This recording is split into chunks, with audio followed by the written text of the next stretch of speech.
எனதன்பு மேச ராசிக்கார நேயர்களுக்கு எனது இனிய வணக்கங்க. நம்ம இன்னைக்கு வீடியோ பதிவுக்குள்ள முழுமையா போறதுக்கு முன்னாடி முருகரை மனதார வணங்கிட்டு வீடியோ பதிவுக்குள்ள போகலாங்க.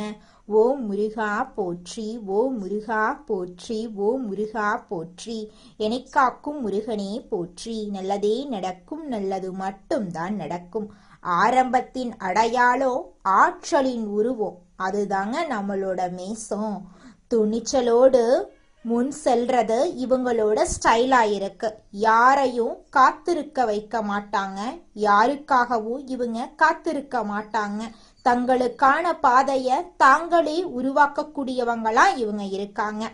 வெற்றி இவங்களுக்கு ஒரு இலக்கல்ல, அது இவங்களுடைய இயல்பா இருக்குங்க. அனைத்து உறவுகளுக்கும் எனது தமிழ் புத்தாண்டு நல்வாழ்த்துக்களுங்க. இந்த தமிழ் புத்தாண்டு பராப வருஷம் பிறந்திருக்கு. ஒவ்வொரு தமிழ் புத்தாண்டுலையும் ஜாதக ரீதியா ஜோதிடத்துல கட்டங்கள்ல நிறைய மாற்றங்கள் ஏற்படும். அதுல இந்த காலகட்டத்துல சூரியன், சந்திரன், அங்காரகன், புதன், குரு, செவ்வாய், சுக்கிரன், சனி, ராகு, கேது ஆகிய கிரகங்கள் இந்த வருஷத்துல எப்படி சஞ்சாரம் செய்ய போறாங்க, அதற்கு எப்படி நமக்கு பலன் கிடைக்க போறது அப்படிங்கறத பத்தி இப்ப நம்ம தெரிஞ்சுக்க போறேங்க. விதவிதமான யோசனைகளை இப்ப நான் சொல்ல போறேங்க. நல்லா கவனிக்கணும். யோசனைகளை சொல்ல போறேன், பிடிச்சவங்க அதை பின்பற்றுங்க.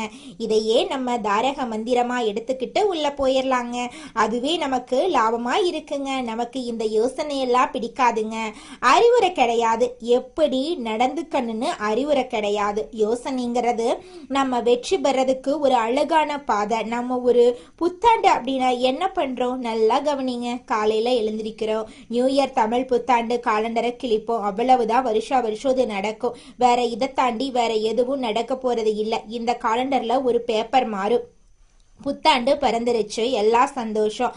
அப்படி திரும்பி பாருங்க, நம்ம வீட்டுல நேத்து ராத்திரி யாரெல்லாம் கோபமா இருந்தாங்களோ அவங்கெல்லாம் அதே கோபத்தோட தான் இருப்பாங்க.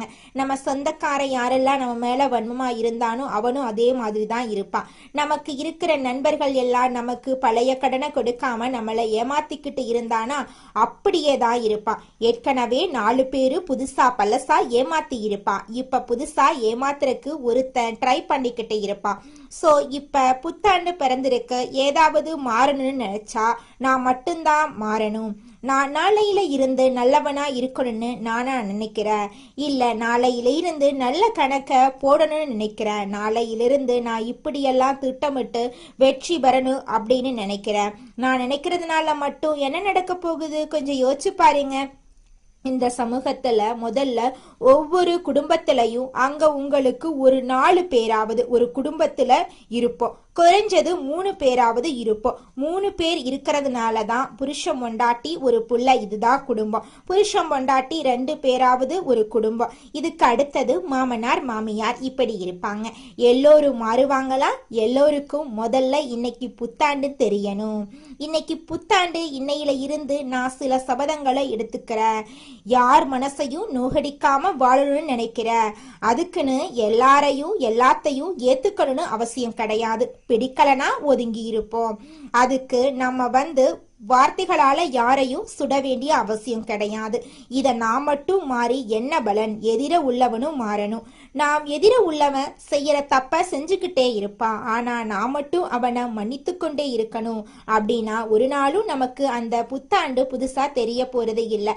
அப்ப புத்தாண்டு அப்படிங்கிறது நம்ம குடும்பத்தில் இருக்கக்கூடிய ஒவ்வொருத்தவங்களும் நம்ம கிட்ட இருக்கிற குறைகளை குறைஞ்சபட்சம் நீக்கிறதுக்கு முயற்சி பண்ணணும்.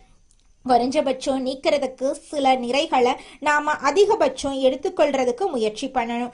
அதுக்கு முதல்ல என்ன பண்ணணும்? இந்த பராப வருஷத்திலிருந்து நாம செய்ய வேண்டிய முதல் ஒரு சபதம், எல்லாரையும் பாராட்ட ஆரம்பிப்போம். எல்லாரையும் பாராட்ட ஆரம்பிச்சிட்டா எல்லாரும் சந்தோஷமா இருப்பாங்க. அவன் ஏதாவது ஒரு சின்ன நல்லது செய்வான். அப்பா ஒரு நல்லது செய்வாரு, அம்மா ஒரு நல்லது செய்வாங்க, பையன் ஒரு நல்லது செய்வான். இப்ப தன்னுடைய மாமா, மாமனார், மருமகன், மருமகள், தாத்தா, பாட்டி எல்லா உறவுகளும், நண்பர்கள், நம்மளுடைய முதலாளி, நம்மளுடைய தொழிலாளி ஏதோ ஒரு நல்லது செய்வாங்க. அவங்கள அதை பார்த்து பாராட்ட ஆரம்பிப்போம். பாராட்டக்கூடிய மனம் அப்படிங்கிறது வருகிறதோ மகிழ்ச்சி தானா வந்துடும். மகிழ்ச்சி தானா வரும் பொழுது இந்த புத்தாண்டு நிச்சயமாக உங்க வாழ்க்கையில சிறக்க ஆரம்பிக்கும். உங்க வாழ்க்கையில நல்லது தாங்க நடக்கும். இதனால உங்க வாழ்க்கையில் இருக்கக்கூடிய அனைத்து பிரச்சனைகளும் காணல் நீரா கரைஞ்சு போயிருங்க. அப்ப நாம இன்னையிலிருந்து என்ன பண்ண போறோம்? உலகம் முதல்ல மாறும் அப்படின்னா தான் முழு புத்தாண்டையும் நம்மளால அனுபவிக்க முடியும். நான் மட்டும் மாறிட்டு புத்தாண்டை முழுசா அனுபவிக்க முடியாது. ஆனா நம்ம ஒரு ராசியில பிறந்திருக்கோம். இந்த ராசியில இந்த கிரகங்கள் எல்லாம் இப்படி இருக்கும்போது நாம சில விஷயங்களை பிளான் பண்ணிட்டோம்னா ஓரளவுக்கு மற்றவங்களோட நாம மிங்கிள் ஆக முடியும். அப்ப மிங்கிள் ஆகிறதுனால இந்த வருஷத்தை நம்மளால கடக்க முடியும். வரக்கூடிய பிரச்சனைகளை தடுக்க முடியும். அப்ப பிரச்சனைகளை எப்படி கடக்கிறது அப்படிங்கறத விட பிரச்சனைகளை தடுத்து அதை எப்படி நம்ம கடக்க போறோம் அப்படிங்கிற உயர்ந்த எண்ணத்தோட இப்ப நாம ஒவ்வொருவருக்கும் இருக்கக்கூடிய அனைத்து விஷயங்களையும் நம்ம தெரிஞ்சுக்க போறேங்க. பொறுமையா இருக்கணும்னு நினைச்சு ரொம்ப பொறுமையா இருந்து கடைசியில பொங்கி எழ வேண்டிய மேச ராசி அன்பர்களே, நாங்களும் ஒரு அளவுக்கு தான் பொறுமையா இருக்க முடியும். நாங்களும் பொறுமையா இருக்கணும்னு நினைக்கிறோம். ஆனா கடைசியில பொங்கி எழற மாதிரி எங்களையே எல்லாரும் கஷ்டப்படுத்துறாங்க. இதுதான் மேசத்துக்கு ஒவ்வொருவருக்கும் ஏற்படுத்தக்கூடிய பிரச்சனையா இருக்கு. இப்ப இதையெல்லாம் கடக்கணும். அப்ப மேச ராசிக்காரங்களுக்கு இப்ப எப்படி இருக்கு கிரக நிலைமை அப்படின்னா, 7.5 சனி ஆரம்பம். அப்ப என்ன பண்ணக்கூடாது? சனி என்ன சொல்றாரோ அப்படி கேட்க வேண்டிய நிலை. சனினா யாரு? காலம். இப்போ ஒருத்தனை நிறுத்துறதுக்கு நாம இப்போ முயற்சி பண்ணக்கூடாது. இது வேண்டாம், அதுவே நமக்கு பிரச்சனை. அவன்தான் திருத்த மாட்டானே, அவனை திருத்தி நம்ம என்ன பண்ண போறோம்? ரெண்டாவது, மேச ராசிக்காரவங்க ரொம்ப முக்கியமா இருக்க வேண்டியது, யாராவது திட்டணும் போல தோணும். ஏன்னா நிறைய தப்பு நடக்கும். நிறைய வருத்தப்படுற மாதிரி சில பேர் செய்வாங்க. அவனை ஏதாவது திட்ட நினைச்சோன்னா நமக்கு முதல்ல பிரச்சனை வந்துடும். அவனை நினைச்சாலே அவனை கோவப்பட்டு திட்டுறதுக்காகவோ அவனை அறையிறதுக்காகவோ அவனை ஏதாவது கோபப்படுத்தலான்னு நினைச்சாலோ அடுத்த 50வது செகண்ட்ல நமக்கு பிரச்சனை நிற்கும். இப்ப அவனை திட்டக்கூட வேண்டாம், ஆண்டவன் பார்த்துப்பான், எதா இருந்தாலும் ஆண்டவன் பார்த்துப்பான் அப்படின்னு நினைச்சுக்கோங்க. நிச்சயமா உங்க வாழ்க்கையில பிரச்சனை வரவே வராதுங்க. மேச ராசிக்காரர்களே, நடிகர் ரஜினிகாந்த் சொல்ற மாதிரி மேல கைய காட்டிக்கிட்டு எல்லாம் அவ செயல்னு போயிட்டு இருக்க வேண்டியதுதான். இதை மட்டும் மேசம் முதல்ல ஒரு சங்கல்பமா உறுதிமொழியா எடுத்துக்கோங்க. இந்த வருஷமே உங்களுக்கு நல்லா இருக்கும். ரெண்டாவது விஷயம், புதிய தொழில் தொடங்குறத பத்தி யோசிங்க. உங்களுடைய இண்டிவிஜுவலா நீங்க முன்னேறத பத்தி இந்த வருஷத்துல யோசிக்க ட்ரை பண்ணுங்க. நிச்சயமா உங்களால வாழ்க்கையில ஜெயிக்க முடியும். குரு உச்சம் பெற்ற வீட்டுக்கு போறது உங்களுடைய வாழ்க்கையில பலவிதமான நன்மைகளை நடக்க செய்யுங்க. அதுவும் உங்க வாழ்க்கையில இது நாள் வரைக்கும் இருந்த அனைத்து பிரச்சனைகளும் இனி வரக்கூடிய காலங்கள்ல படிப்படியா குறைய போகுதுங்க. அதுவும் ஜூன் 2க்கு அப்புறம் குரு போய் உச்சம் பெற்று தன்னோட ஆட்சி வீட்டை பார்க்க போறாரு. அப்ப என்ன ஆகுனா உங்களுக்கு இரட்டிப்பு பலன். ஏன்னா உங்க வீட்டுல நீசம் பெற்ற சனி அங்கதான் உட்கார்ந்துருக்காரு, எங்க மீனத்துல. அப்ப என்ன ஆகுன்னு உங்களுக்கு இரட்டிப்பு பலன்கள் காத்திருக்கு. மேஷத்துக்கு சுபகாரிய நிலைகள் இந்த வருஷத்துல நடக்கும். சுபகாரியனா என்னங்க? என் வீட்டுல ஒரு கல்யாணம் நடக்குமா? நடக்குங்க. என் வீட்டில் ஒரு சந்தோஷமான காரியம் நடக்குமா? நடக்கும், நிச்சயமா நடக்கும். உங்களுடைய வாழ்க்கையில் இருக்கக்கூடிய அனைத்து கஷ்டங்களும் காணல் நீரா கரைஞ்சு போயிருங்க. உங்களுடைய வாழ்க்கையில சந்தோஷம் அடுக்கடுக்கா நடக்க போகுது. இந்த வருஷத்துல வேலை மாற்றங்கள் சம்பந்தமான வாய்ப்புகள் சேரும். 2வது 3வது பணவரவுகள் கொஞ்சம் மெதுவா உயரும். எடுத்த உடனே பணம் வராது. இந்த வருஷத்துல கொஞ்சம் கொஞ்சமா பணம் வரும். கோபத்தை கொஞ்சம் கட்டுப்படுத்திக்கோங்க. நிச்சயமா உங்க வாழ்க்கையில நல்லதுதான் நடக்குங்க. கெட்டதுங்கிற பேச்சுக்கெல்லாம் துளி கூட இடம் கிடையாதுங்க. வாழ்க்கையினா சின்ன சின்ன சண்டைகளும் பிரச்சனைகளும் வரதாங்க செய்யுங்க. சண்டைகளையும் பிரச்சனைகளையும் சமாளிக்க தெரிஞ்சுட்டா வாழ்க்கையில உங்களால சீக்கிரமா ஜெயிக்க முடியுங்க. உங்ககிட்ட யார் சண்டைக்கு வந்தாலும் முதல்ல அவங்க கிட்ட நீங்க கூலா பேசிடுங்க. அழகா ஐடியா கொடுக்கிற உங்களுக்கு யார் உங்க குடும்பத்துல உங்க குடும்ப உறுப்பினரா இருக்கட்டும், தெரிஞ்சவங்களா இருக்கட்டும், நண்பரா இருக்கட்டும், உங்ககிட்ட வரும்போது அவ கோபத்துல வந்தாலும் சண்டை போடுறதுக்கு வந்தாலும் நீங்க உடனே அவனை பாராட்டிருங்க. என்னடா தம்பி, போன வாரம் இந்த காலகட்டத்தில் உங்களுக்கு கால்வலி, உடல் வலி இதெல்லாம் ஏற்பட வாய்ப்பு இருக்கு. வாய்வு தொந்தரவுகள் ஏற்பட வாய்ப்பு இருக்கு. அதனால இந்த காஸ்டபிள் சம்பந்தமான காய்கறிகள் அது மாதிரி உள்ள விஷயங்கள் எல்லாம் சாப்பிட வேண்டாங்க. அதுக்கு நீங்க நிறைய தண்ணி குடிக்கிற ஒரு பழக்கமா வச்சுக்கோங்க. மேச ராசிக்காரவங்களே, அடுத்து இந்த வருஷத்துல நிறைய பயணங்கள் அதிகரிக்கும். அடிக்கடி பயணம் போற மாதிரி இருக்கும். சின்ன சின்ன வேலைக்கு போற மாதிரி இருக்கும். ஒரு வேலை எடுத்தா 8 தடவை போற மாதிரி இருக்கும்.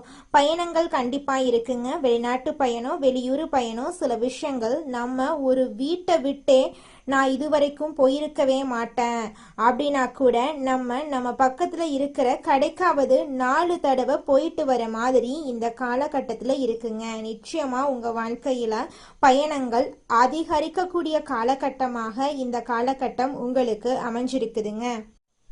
தைரியம்தான் உங்களுக்கு மிக பெரிய வெற்றியை உண்டாக்கும். மேசராசிக்காரங்களே, இந்த வருஷத்துல தைரியத்துக்கு முக்கியத்துவம் கொடுத்து நீங்க அசால்ட்டா நம்பிக்கையோட ஒரு காரியத்துல இறங்குங்க. என் பிள்ளைங்க, நீங்க இந்த வருஷத்துல ரொம்பவும் சந்தோஷமா இருக்க போறீங்க.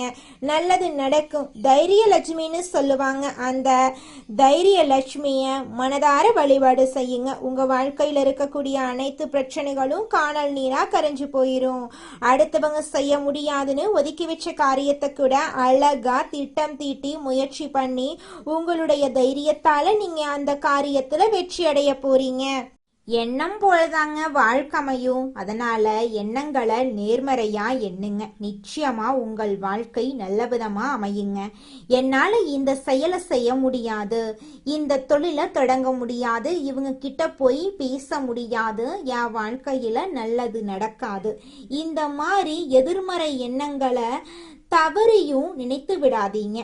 மாறாக என்னால இந்த செயலை செய்ய முடியும், என்னால இந்த தொழிலை தொடங்க முடியும், என் வாழ்க்கையில நல்லது நடக்கும், என் தொழில லாபம் கிடைக்கும், இந்த மாதிரி நேர்மறையான எண்ணங்களை எண்ணுங்க. நிச்சயமா உங்க வாழ்க்கையில நீங்க நினைக்கக்கூடிய எண்ணங்கள் தாங்க நடக்கும். அதனால நீங்க நினைக்கக்கூடிய எண்ணங்களை நேர்மறையான எண்ணங்களா எண்ணுங்க. உங்களுடைய எண்ணங்கள் நிச்சயமா நடந்தே தீருங்க. நல்லதே நடக்கும். நல்லது மட்டும்தாங்க நடக்கும். கெட்டது அப்படிங்கிற பேச்சுக்கெல்லாம் துளி கூட இடம் கிடையாதுங்க. அடுத்ததாக நம்முடைய மேசம் ராசியில் இருக்கக்கூடிய ஒவ்வொரு நட்சத்திரக்காரர்களுக்கும் இந்த மாதம் எப்படி அமைஞ்சிருக்கு அப்படின்னு தெரிஞ்சுக்கலாங்க. நம்மளோட மேசம் ராசியில் இருக்கக்கூடிய முதலாவது நட்சத்திரம் அஸ்வினி. உங்களுக்கு இந்த மாதம் எப்படி அமைஞ்சிருக்கு அப்படின்னு தெரிஞ்சுக்கலாங்க. இந்த மாதம் உறவினர்கள் வகையில தவிர்க்க முடியாத சுப செலவுகள் நீங்க சுமக்க நேரிடலாம். அதை கண்டு நீங்க அச்சப்படக்கூடாதுங்க.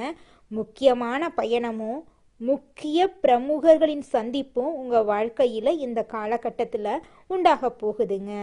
அந்த சந்திப்பு உங்களோட எதிர்காலத்துக்கு நல்ல ஆசீர்வாதமா இருக்க போகுது. சிலர் கூட்டு முயற்சிகள்ல லாபம் தேடலாம். சிலர் குடும்பத்தினரோடு கூட்டு தொழில் செய்து தொழிலில் லாபம் பார்க்கலாம். உங்களோட குடும்பத்தில் இது நாள் வரைக்கும் தடைபட்ட அனைத்து காரியங்களுமே இனி வரக்கூடிய காலங்களில் தங்கு தடையின்றி இனிதே நடைபெறப்போகுது. உங்கள் கையில் பணப்புழக்கம் அதிக அளவில் இருக்க போகுதுங்க. அடுத்ததாக நம்மளோட மேசம் ராசியில் இருக்கக்கூடிய நட்சத்திரம் பரணி. உங்களுக்கு இந்த மாதம் எப்படி அமைஞ்சிருக்குன்னு பார்க்கலாங்க. இந்த மாதம் ஆரோக்கியம் நல்ல விதமாக இருக்க போகுதுங்க. தொழில், வேலை, உத்தியோகத்தில் வெற்றி ஏற்படும். சேமிப்பு அதிகரிக்குங்க. உங்கள் உழைப்பும் நம்பிக்கையும் உங்களுக்கு முழுமையான பலனையும் திருப்தியையும் தேடித்தரப்போகுது. எதிர்ப்பும் இடையூறும் ஒருபுறம் இருந்தாலும் உங்களின் தன்னம்பிக்கையாலையும் தைரியத்தாலையும் நீங்கள் போராடி வாழ்க்கையில் வெற்றி பெற போறீங்க. உங்கள் வாழ்க்கையில் இது நாள் வரைக்கும் இருந்த அனைத்து பிரச்சனைகளுக்கும் படிப்படியாக தீர்வு கிடைக்க போகுது. உங்களுடைய ஆசைகள், கனவுகள் எல்லாமே நிறைவேற போகுதுங்க. உங்களோட வாழ்க்கையே சொர்க்க வாழ்க்கையாக மாறப்போகுதுங்க. அடுத்ததாக நம்முடைய மேசம் ராசியில் இருக்கக்கூடிய நட்சத்திரம் கார்த்திகை 1ஆம் பாதம். உங்களுக்கு இந்த மாதம் எப்படி அமைஞ்சிருக்குன்னு பார்க்கலாங்க. இந்த மாதம் கடமைகளை காப்பாத்துவீங்க. பொருளாதாரத்துல பிரச்சனை இருந்தாலும் உங்களுடைய முயற்சியின் மூலமாக பொருளாதாரத்துல நல்ல விதமான மாற்றங்கள் வரும். உங்களுடைய குடும்பத்துல சுபகாரியங்கள் நடக்கும். உங்க குடும்பத்துல இது நாள் வரைக்கும் இருந்த அனைத்து பிரச்சனைகளும் இனி வரக்கூடிய காலங்கள்ல காணல் நீரா கரைஞ்சு போகுது. உங்களுடைய மனக்கவலைகள் மறைய போகுது. மனசுல ஒரு தெளிவு பிறக்க போகுது. உங்களுடைய உடல்நிலை ஆரோக்கியமா இருக்க போகுதுங்க. திருமணம் ஆகாதவங்களுக்கு திருமண தடை நீங்கி உங்களுக்கேற்ற சரியான வாழ்க்கை துணையோடு திருமணம் நடக்க போகுதுங்க. நல்லதே நடக்கும். நல்லது மட்டும்தாங்க நடக்கும்.